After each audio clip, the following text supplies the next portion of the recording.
የኢትዮጵያ ትንሣኤ ዜና ፖርቹጋልን ለምን አናወጠ? መቼ የሄደ ዜና ነው? ኢትዮጵያ ውስጥ ሁለት ቦታዎች ላይ ደብዳቤ አለ። በዚህ ደብዳቤ መነሻነት እንግዲህ ፖርቹጋል የመጀመሪያዎቹን ጄዙይቶች ወደ ኢትዮጵያ ልካለች። ጥያቄው እውነት ይህን ደብዳቤ ንግስት እሌኒ ጽፈዋለች ወይ ነው። ስምንተኛው ሺህ ገብቷል ጌታው ያታሳየኝ ውሰደኝ እያሉ የሚጸልዩበት ዘመን ነበር። ደብዳቤው ምን ይላል የሚለውን አነብላችኋለሁ። ማቴዎስ የተባለውን አምባሳደር ማንም ኢትዮጵያዊ ንጉስ አላከው። እንግዲህ የተጻፈው በግዕዝ በአረብኛና በፋርስ ቋንቋ ነው የተባለው። በፋርስ ቋንቋ ለምን ተጻፈ የሚለው ብዙም ግልጽ አይደለም።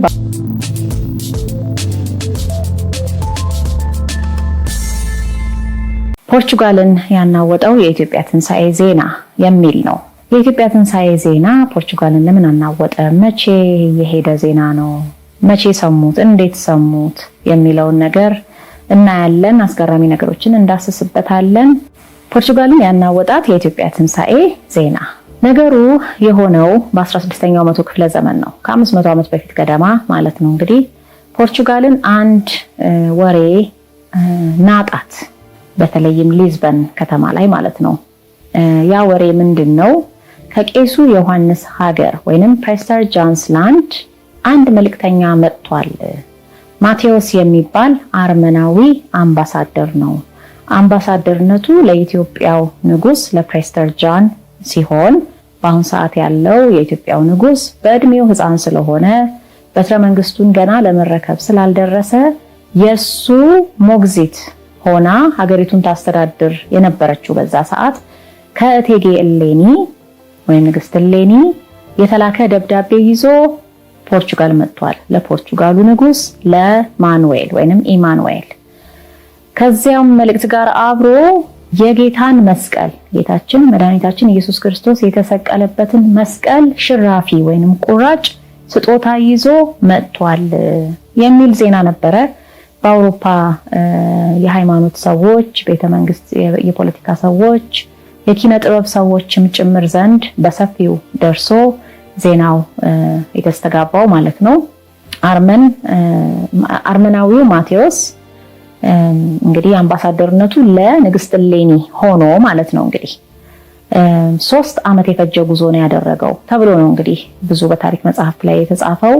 ከኢትዮጵያ ተነስቶ በህንድ በኩል አድርጎ ህንድ በዛ ሰዓት ያው የፖርቹጋል እንደ ቅኝም ስለነበረች በዛ ሰዓት ወይም ደግሞ ፖርቹጋል የሚሊተሪ ቤዝ የጦር ማረፊያ ነበራት ህንድ ውስጥ። ስለዚህ ፖርቹጊዝ ፕሬዘንስ እዛ ጋር ስለነበረ በህንድ በኩል አድርጎ ተጉዞ በጀልባ በእግር በምን አድርጎ ከተወሰኑ ሌሎች ሰዎች ጋር ፖርቹጋል ገብቷል። ስለዚህ በመሃል እስራትም የማንነት ጥያቄም ማነ ምንድነው ከየት ነው ወዴት ነው የሚል ጥያቄም ደርሶበት ስለነበረ ብዙ ተንገላቶ 3 ዓመት ፈጅቶ በ1503 በእኛ አቆጣጠር ተነስቶ በ1506 ፈረንጆቹ ጋር ደረሰ ማለት ነው። ይህ ማለት በ1513 14 በአውሮፓውያኑ ካሌንደር ማለት ነው። እንግዲህ እሱ የያዘው መልእክት እንግዲህ እንዳይምታታባችሁ ንግስት እሌኒ የተባለችው የጌታን መስቀል አስቆፍራ ያወጣችው የሮማ ንግስት እሌኒ አይደለችም። ሰፊ የዘመን ጋፕ አለ። 1000 ዓመት ያህል የዘመን ልዩነት አለ።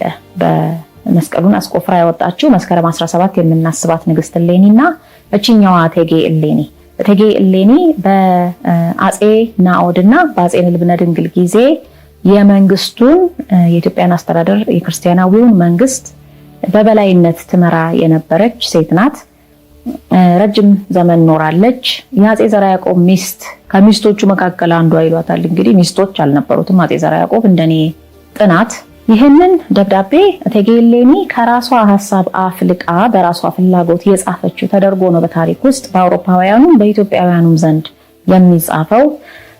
እንድትጽፍ ግን የገፋፏት ኢንካሬጅ ያደረጓት ይሄ አርመናዊ አምባሳደር የተባለው ማቴዎስ የተባለው ሰውና ፔድሮ ዴ ኮብልሃም የሚባል ፖርቹጋላዊ ነጋዴ ወይንም ተጓዥ አሳሽ ተብሎ የሚታወቅ በሌላ አጠራር ጴጥሮስ ካቢላም የሚል አጠራር አይቻለሁ በአማርኛው። እንግዲህ የሱን ደግሞ ስም ተርጎም አድርገው ሲጽፉት ማለት ነው። ዞሮ ዞሮ ፔድሮ ዴ ኮብልሃና አርመናዊው ማቴዎስ ናቸው ያበረታቷት ይሄን ደብዳቤ እንድትጽፍ የሚል ታሪክ ነው ያለው። የእቴጌ እሌኒ ፍላጎት በእርግጥም ሊኖር ይችላል። ምክንያቱም ስጋት ነበራት። በዚያ ወቅት ያ ስጋት እንደነበራት ይታወቃል። ስጋቷ ምንድነው? በኢትዮጵያ ዙሪያ የነበሩ ሙስሊም ሱልጣኔቶች ወይንም ሙስሊም ግዛቶች ከኦቶማን ቱርክ የተለየ እርዳታ እየተቀበሉ የክርስቲያናዊውን መንግስት ለመውጋት እየተዘጋጁ እንደሆነ ያየችው የታዘበችው ነገር ነበራት። ስለዚህ በዚህ ስጋት ተነስታ ነው ይሄን ደብዳቤ የጻፈችው የሚል ታሪክ ነው እንግዲህ በብዙ ታሪካዊ መጽሐፍት በፈረንጁም በአበሻውም ተጽፎ የሚገኘው። ደብዳቤው ምን ይላል የሚለውን አነብላችኋለሁ።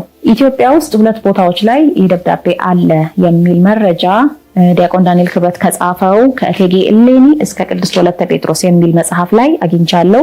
አንዱ አክሱም ጽዮን ነው ያለው፣ ሌላኛው ደግሞ ደብረ ጽጌ ማርያም የምትባል ገዳም ውስጥ ነው ያለው የሚል አይቻለሁ። የግዕዙ ደብዳቤና ፈረንጆቹ ደግሞ እንግዲህ ፖርቹጋሎቹ ደርሷቸው በላቲን ተጽፎ ከዛ ደግሞ ወደ እንግሊዝኛ ተተርጉሞ በየድረገጹ ወይም በየመጽሐፎቻቸው የምታገኙት ደብዳቤ እኔን ሳነጻጽራቸው በጣም ጥቂት ልዩነት ነው ያላቸው። ከግዕዝ ወደ አማርኛ የተተረጎመውን እንዳልኳቸው የዲያቆን ዳንኤል ክብረት መጽሐፍ ላይ ያለ ካለው በየድረገጹ ካለው እንግሊዝኛ ወደ አማርኛ እኔ ደግሞ የተረጎምኩትን አነብላችኋለሁ። ተቀራራቢ ነው፣ ብዙም ልዩነት የለውም። እንዲህ ይላል። ከታላቁ ንጉስ ከቄሱ ዮሐንስ ፕሬስተር ጃን ማለት ነው ወደ ኃያሉ ልዑል የፖርቹጋል ንጉስ ኢማኑኤል የተላከ ደብዳቤ። በአብ በወልድ በመንፈስ ቅዱስ 3 አካል አንድ አምላክ በሆነው ስም በቤተልሔም የተወለደውና የድንግል ልጅ የሆነው የጌታችንና የመድኃኒታችን የኢየሱስ ክርስቶስ ጸጋ ሞገስና በረከት በባህሩ ላይ ከሰለጠነውና አረማውያንንም ኢያማንያንንም ከሚያስገብረው እጅግ ከተወደደው ወንድማችን ከክርስቲያኑ ንጉስ ኢማኑኤል ጋር ይሁን። የጌታችንና የመድኃኒታችን መልእክተኞች በሆኑት በአራቱ ወንጌላውያን በቅዱስ ዮሐንስ፣ በቅዱስ ሉቃስ፣ በቅዱስ ማርቆስና በቅዱስ ማቴዎስ ጽኑ ጸሎት ጌታችን ያበልጽግህ፣ ጠላቶችህንም በእጅህ ይጣልልህ፣ ግዛትህንም ያስፋልህ፣ ቅድስናቸውና ጸሎታቸው ይጠብቅህ። ቀደም ሲል ከአንተ ታላላቅ መሳፍንት መካከል 2 እነርሱም አንዱ ዮሐንስ የሚባል ካህን ማለትም ዮሐንስ ቤርሙዴዝ ማለት ነው እና ሌላኛው ጎሜዝ የሚባል መልእክተኞች ወደኛ መጥተው ስንቅና ወታደሮች እንድንሰጣቸው ጠይቀውን እንደነበረ ለአንተ ለተወደድክ ወንድማችን እናረጋግጥልሃለን። እኛም በግዛታችን በክርስቶስ እምነትና በስላሴ ሃይማኖት ላሉ ሁሉ አባት በሆነውና ወደ ኢየሩሳሌምም ቀሳውስትን በሚልክልን በፓትርያርኩ በማርቆስ ፈቃድና ቡራኬ እንደራሲያችን ማቴዎስን ልከንላችኋል። እርሱም በእኛ ፈቃድ ከመድኃኒታችን ከኢየሱስ ክርስቶስ ላገኘናት እምነት ለሚጋደለው ለእናንተ የጦር መኮንን አስፈላጊ በሆነ ጊዜ ሁሉ ስንቅና ወታደሮችን ለመላክ ዝግጁ እንደሆን ገልጾ መልእክት ልኮለታል። ስለዚህ የካይሮ ልዑል ማለትም የግብፁ ሱልጣን ከዚህ ቀደም ህንድ ላይ የእርሱን ጦር በተደጋጋሚ ድል በነሱት በእናንተ ሰራዊት ላይ በበቀል ለመዝመት ግዙፍ የባህር ኃይል እያዘጋጀ መሆኑን ሰምተናል። እንደሰማነውም ከዚህ በፊት ብዙ ጊዜ ሞክረዋል። እግዚአብሔር በታላቅ ቸርነቱ በየዕለቱ እንዲያበረታህና በመጨረሻም እነዚህ ኢአማንያን እንዲሸነፉ እጸልያለሁ። ስለዚህ ጥቃታቸውን ለመመከት ወደ ባቤል መንደብ ሄደው በዚያ እንዲጠባበቁ ወታደሮች ልከናል። የተሻለ ነው ብላችሁ ካሰባችሁ ወደ ጅዳ ወይም ወደ ቶር ልንልካቸው እንችላለን። ምክንያቱም ከዚያ በቀላሉ ወጣችሁ አመፀኞቹን መሐመዳውያን ልትደመስሷቸው ትችላላችሁ። እንደዚያ ከሆነ በተቀደሰው የጌታችን መቃብር የሚቀርበውን መባ ከእንግዲህ ወዲህ ውሾች አይበሉትም። በኋለኛው ዘመን በክርስቲያኖቹ የአውሮፓ ሀገራት የአረማውያንንና የሙስሊሞችን ሀገራት የሚደመስስ አንድ ንጉስ ይነሳል ብሎ ጌታችንና ብጽሕት እናቱ አስቀድመው ያመለከቱት ቃል የሚፈጸምበት ጊዜ እነሆ አሁን ነው። ያለ ጥርጥር መድኃኒታችን ክርስቶስ ይመጣል ብሎ ለእናቱ ቃል የገባላት ዘመን ይህ የኛ ዘመን ነው፣ ማለትም 16ኛው መቶ ክፍለ ዘመን። በተጨማሪም እንደራሴያችን ማቴዎስ የሚነግርህን ማናቸውንም ቃል ከእኔ ከራሴ አንደበት እንደወጣ ቃል ቆጥረህ እመነው። እርሱ በቤተ መንግስታችን ካሉ ዋና ዋና ባለስልጣናት አንዱ ነውና ወደ አንተ የላክነውም ለዚያ ነው። ይህን ሁሉ አንተ ወደዚህ ለላካቸው መልእክተኞች ነግረን ልንልካቸው እንችል ነበር። ነገር ግን እኛ እንዳሰብነው አድርገው ላይ ያስረዱህ ይችላሉ ብለን ስለሰጋን ተው ነው። በዚሁ በእንደራሴያችን ማቴዎስ በኩልም መድኃኒታችን ኢየሱስ ክርስቶስ በኢየሩሳሌም ከተሰቀለበት ዕፀ መስቀል ላይ ተቆርጦ የተሰራ መስቀል ልከንልሃል። የዚሁ መስቀል ክፋይ ከኢየሩሳሌም ወደ እኛ መጥቶልን ነበር። ከዚያ ክፋይ ላይም 2 መስቀሎች ሰርተናል። አንዱ እኛው ጋር ነው፣ ሌላኛው በእንደራሴያችን በኩል ላንተ የላክነው ነው። የእንጨቱ ቀለም ጥቁር ነው፣ በትንሽ የብር ቀለበት ላይ አንጠልጥለነዋል። ሴቶች ልጆቻችሁን ከወንድ ልጆቻችን ጋር፣ ወንዶች ልጆቻችሁንም ከሴቶች ልጆቻችን ጋር በጋብቻ አንድ እንዲሆኑ ፈቃዳችሁ ቢሆን ይህ ለሁለታችንም መልካም ነው። ለገባነው የወንድማማችነት ህብረትም ትልቅ ማጠናከሪያ ይሆናል። ህብረታችንም ጸንቶ እንዲቀጥል እጸልያለሁ። የጌታችን የኢየሱስ ክርስቶስና የቡርክት እናቱ የእመቤታችን የቅድስት ድንግል ማርያም ጸጋና በረከት ከአንተ ጋር ይሁን። እጃቸውንም በአንተ በወንዶች ልጆችህ በሴቶች ልጆችህና በመላው ቤትህ ላይ ዘርግተው ከለላ ይሁኗችሁ። አሜን። ከዚህም ሁሉ በተጨማሪ ሁለታችንም ሰራዊቶቻችንን ብናስተባብር በእግዚአብሔር እርዳታ የሃይማኖታችንን ጠላቶች ሁሉ ለማጥፋት በቂ የሆነ ጦር ያለን መሆኑን እናረጋግጥልሃለን። ነገር ግን በየዳር ያሉ ግዛቶቻችንና አገራቶቻችን ተወረው በአሁን ሰዓት ከእነርሱ ጋር እጅግ ተጠጋግተው ስለሚገኙ ወደ ባህሩ ሰብረን ማለፍ አልቻልንም።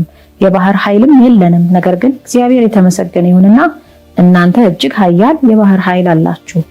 በህንድ ስላደረጋችሁት ሁሉ ፈንታ ኢየሱስ ክርስቶስ ረዳታችሁና ጠባቂያችሁ ይሁን። ያንንም በእግዚአብሔር እንጂ በሰው ኃይል አላደረጋችሁትም። 1000 ጦር እንኳን በባህሩ የምትልኩት ብታዘጋጁ ለሰራዊታችሁ የሚሆን ቀለብና ማናቸውንም ነገር በተፈለገው መጠን ማዘጋጀትና ማቅረብ እንችላለን ይላል ደብዳቤው። እንግዲህ የፖርቹጋሉ ንጉስ ኢማኑኤል ይህ ደብዳቤ እሱ ጋር ከደረሰና በአስተርጓሚ ከተነበበለት በኋላ የበለጠ ማብራሪያ ስለ ኢትዮጵያ ኦርቶዶክስ ተዋሕዶ ቤተክርስቲያንና ስለ ኢትዮጵያ በጥቅሉ ስለ ቄስ ዮሐንስ ሀገር ስለምትባለው ጠይቆ ያንን ማብራሪያ አምባሳደር ማቴዎስ አርመናዊው የተባለው ሰጥቶት ከዛ በኋላ ያ ሰፊ ማብራሪያ በጽሁፍ መልክ ተመዝግቦ በፖርቹጋል ቤተመንግስት ውስጥ ቆይቶ ዳሚያው ደጎይ የሚባል ፖርቹጋላዊ ሌላ ጸሐፊ ጽፎ በላቲን ቋንቋ እንዳሳተመው ይሄ እንግዲህ በሰፊው ይነገራል። በዚህ ደብዳቤ መነሻነት እንግዲህ ፖርቹጋል የመጀመሪያዎቹን ጄሱይቶች ወደ ኢትዮጵያ ልካለች።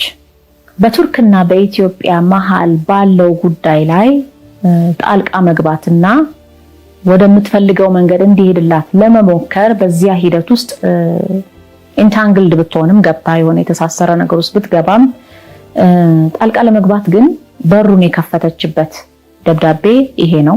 ከዚያም በተጨማሪ የቀይ ባህርን አካባቢ የንግድ መስመሩንም ለመቆጣጠር አንድ መስመር የሆነላት እንደ ኢንቪቴሽን እንደ ግብዣ ሆኖ እንግዲህ ፕሬስተር ጃን ወይንም የኢትዮጵያ ክርስቲያናዊ ንጉስም ከኔ ጋር ለመተባበር ይኸው ደብዳቤ ጽፎልኛል። ስለዚህ ሄጄ እዛ አካባቢ ላይ የቅኝ ግዛት ሐሳብ ማለት ነው እንግዲህ የቀይ ባህር ዙሪያ ላይ ያሉ ግዛቶችን በእስያም በአፍሪካም በኩል ያሉትን ማለት ነውና መካከለኛው ምስራቅ፣ ምክንያቱም ፖርቹጋል በዛ ሰዓት ከሌሎቹ የአውሮፓ ሀገራት ስትነጻጸር ኃያል ነበረች።